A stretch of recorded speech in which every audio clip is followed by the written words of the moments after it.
تو اس کے مشورے کے مطابق اسی طرح ہر ایک قبیلے میں سے ایک آدمی تیار ہو گیا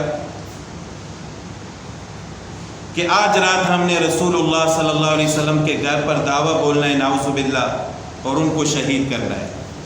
لیکن دوسری طرف اللہ کی قدرت حرکت میں آ گئی. اللہ تعالیٰ نے جبرائیل علیہ السلام کو بھیجا کہ جا کر رسول اللہ صلی اللہ علیہ وسلم کو بتا دیں اور تدبیر بھی بتا دی کہ آج آپ نے اپنے بستر پر خود نہیں لیٹنا اور جو چادر آپ لیٹ کر سوتے ہیں وہ چادر بھی اوپر نہیں اوڑھنی.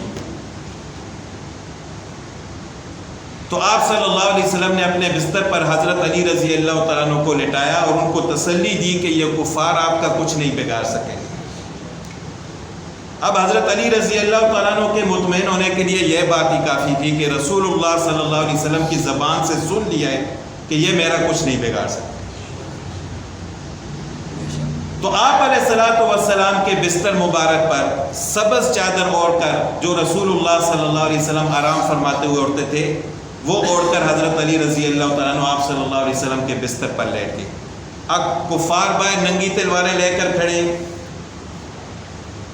تو اللہ تعالیٰ کی طرف سے رسول اللہ صلی اللہ علیہ وسلم کو یہ حکم تھا کہ آپ ان کے درمیان سے نکل جائیں اور ایک مٹھی ہاتھ میں مٹی اٹھا کر ان کے سروں پر اس طرح ڈال کر نکل جائیں. بعض روایات میں آتا ہے کہ ان کی آنکھوں میں ڈالی گئی اور بعد میں آتا ہے کہ ان کے سر پر. تو آپ علیہ الصلوۃ والسلام اسی طرح آدھی رات کو ان کے درمیان سے نکلے اور مٹی ان کے سر پر ڈال کر سورہ یاسین کی تلاوت کرتے ہوئے رسول اللہ صلی اللہ علیہ وسلم وہاں سے روانہ ہو گئے اور ان کو خبر تک نہیں ہوئی. اب جب وہ اپنی تیاری کے مطابق اندر آئے تو دیکھا کہ حضرت علی رضی اللہ تعالیٰ عنہ لیٹے ہوئے. وہ حیران رہ گئے کہ ایک دوسرے کا منہ دیکھ رہے کہ کیسے رسول اللہ صلی اللہ علیہ وسلم ہمارے درمیان سے نکل گئے. لیکن حضرت علی رضی اللہ تعالیٰ عنہ کو تو وہ کچھ نہیں کہہ سکتے تھے, ان کے ساتھ کوئی دشمنی نہیں تھی. اب جب مٹی جو رسول اللہ صلی اللہ علیہ وسلم نے ان کے سر پر ڈالی ہوئی تھی, ایک آدمی نے دوسرے کے سر کو دیکھا, آپ کے سر پر تو مٹی ہے.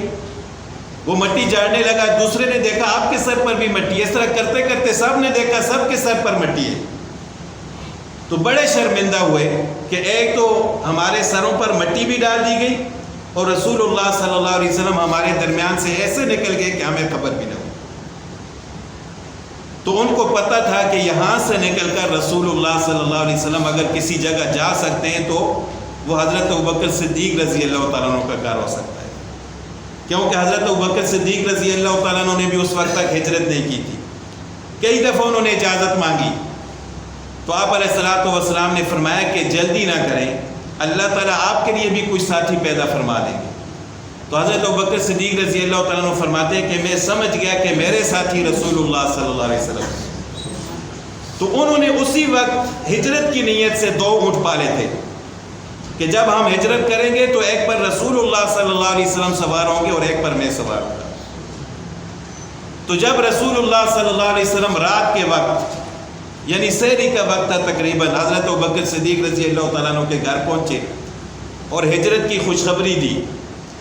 تو حضرت عائشہ رضی اللہ تعالیٰ عنہ فرماتی ہیں جو حضرت ابوبکر صدیق رضی اللہ تعالیٰ عنہ کی بیٹی تھی, اپنی آنکھوں دیکھا حال بیان فرما رہی ہیں کہ جب میرے والد محترم حضرت ابوبکر صدیق رضی اللہ تعالیٰ عنہ نے ہجرت کی خوشخبری سنی اور یہ خوشخبری بھی سنی کہ میں نے رسول اللہ صلی اللہ علیہ وسلم کے ساتھ ہجرت کرنی ہے, تو اتنے خوش ہوئے کہ خوشی کی وجہ سے ان کی آنکھوں سے آنسو نکل آئے.